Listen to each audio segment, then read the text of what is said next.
யாக்கோபும் ஏசாவும் இரண்டு சகோதரர்களும் ஒரு பிறப்புரிமையும்.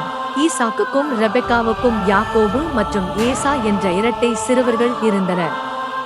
ஏசா ஒரு திறமையான வேட்டைக்காரன். யாக்கோபு எளிமையான வாழ்க்கை வாழ்ந்து கர்த்தரை பின்பற்றினான். ஏசா முதலில் பிறந்தான். முதல் குழந்தை பொதுவாக தனது தந்தையிடமிருந்து பிறப்புரிமை ஆசீர்வாதத்தை பெற்றான். அவன் குடும்பத்தை வழிநடத்துவான், மேலும் குடும்பத்தை பராமரிக்க உதவும் அதிக நிலம் மற்றும் விலங்குகளை வைத்திருப்பான் என்பது பிறப்புரிமையின் பொருள். ஆனால் ஏசா தன் குடும்பத்தை விட தன்னை பற்றி அதிகம் அக்கறை காட்டினான். அவன் தன் பெற்றோருக்கும் கர்த்தருக்கும் கீழ்ப்படியவில்லை. ஒரு நாள் ஏசா வேட்டையாடி திரும்பி வந்தான். அவன் மிகவும் பசியுடன் இருந்தான். தனக்கு உணவளிக்குமாறு யாக்கோபிடம் கெஞ்சினான்.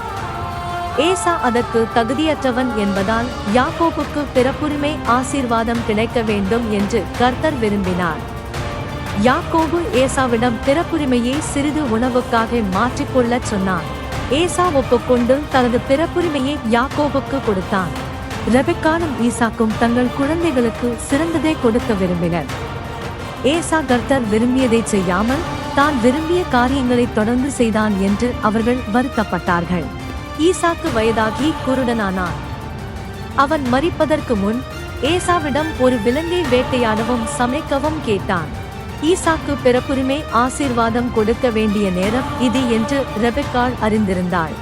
ஏசா திரும்பி வருவதற்கு முன்பு ரெபெக்காள் யாக்கோபிடம் 2 விலங்குகளை கொண்டு வரும்படி கேட்டாள்.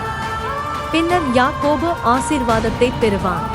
யாக்கோபு ஏசாவைப் போல உடையணிந்து உணவை தன் தந்தையிடம் கொண்டு வந்தான்.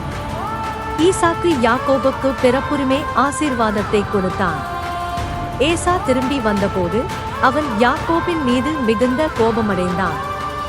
ஆனால் பிறப்புரிமை யாக்கோபுக்கு சென்றது, ஏனெனில் அவன் கர்த்தருடைய கட்டளைகளை கடைபிடித்தான். ஏசா அவ்வாறு செய்யவில்லை.